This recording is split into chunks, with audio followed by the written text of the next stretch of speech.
এবং কি ডিভোর্সের ক্ষমতা নারীকে কেন দেওয়া হয় না জানেন? তাহলে প্রতিদিন একজন জামাই তালাক হবে। পুরুষরা তো সহজে তালাক দেয় না, দেয়, কিন্তু নারীকে যদি ক্ষমতা দেওয়া হতো প্রতিদিন একজন তালাক হইতো। এবং ঢাকা শহরে একটা জরিপে দেখা গেছে আমাদের রাষ্ট্রীয় আইনে মেয়ে স্বামীকে তালাক দিতে পারে, তার 99% মেয়ে তার স্বামীকে তালাক দিয়েছে। প্রতি মিনিটে 2টা তালাক হয় ঢাকা শহরে, এবং তার 99% হচ্ছে নারী কর্তৃক স্বামী ডিভোর্স দিয়ে। ওই দিন আমার কাছে একজন আপা আসছিলেন, এসে আমাকে বলে আমি স্বামীকে ডিভোর্স দিতে চাই। আমি দিতে চান? এই কারণ স্বামীর এই সমস্যা আমি তো আর জানি। আমি বললাম আপা, আমি আপনাকে আপনার ডিভোর্সটা আমি করাবো, কিন্তু 1 সপ্তাহ পরে করাবো। আমি আপনাকে একজনের নাম্বার দিব, আমার ক্লায়েন্ট ছিলেন, উনিও ডিভোর্স দিয়েছিলেন স্বামীকে। ওনার সাথে আপনি 5টা মিনিট বা আধা ঘন্টা পারলে দেখা করে ওনার সাথে একটু কথা বলবেন।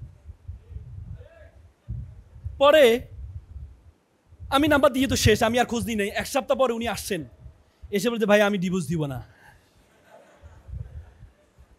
কেন রে ভাই?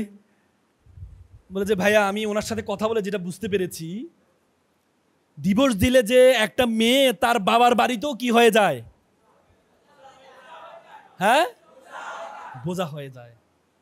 আমি ওনার সাথে কথা বলে বুঝতে পেরেছি আমি আমার ডিভোর্স দিব না। নারীরা একটা কথা বলেন, আমাদের এলাকায় একটা কথা বলে, আমার জামাই ভালো তার মেয়ের কথা শুনে, আর আমার ছেলে খারাপ তার বউয়ের কথা শুনে।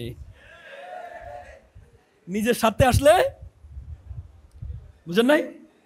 হ্যাঁ, তার মানে ইসলামের যতগুলো বিধান আল্লাহ তাআলা তো সৃষ্টি করছেন আমাদের আপনাকে, নাকি করে নাই? করছে কিনা? তাহলে আল্লাহ যাকে সৃষ্টি করেছে তার মন মগজ চিন্তা ভাবনা কি আল্লাহ জানে না? জানে না? জানে কিনা? এই জন্য নারীকে ডিভোর্সের ক্ষমতা আল্লাহ তাআলা দেয় নাই। ডিভোর্সের ক্ষমতা আল্লাহ তাআলা দেয় নাই। তার মানে আল্লাহর যত বিধান, আমি আপনাদেরকে 1 ঘন্টা না, আমি আপনাদেরকে টানা 3 দিন আল্লাহ তাআলার বিধান এবং বৈজ্ঞানিকভাবে যে প্রমাণিত 3 দিন আমি টানা কথা বলতে পারবো। যদি আল্লাহ তাআলা আমাকে সে ক্ষমতা দেয় আমি কথা বলতে পারবো। অবাক হয়ে যাবেন, সেজদা মাথা নত করতে বাধ্য হবেন আপনি।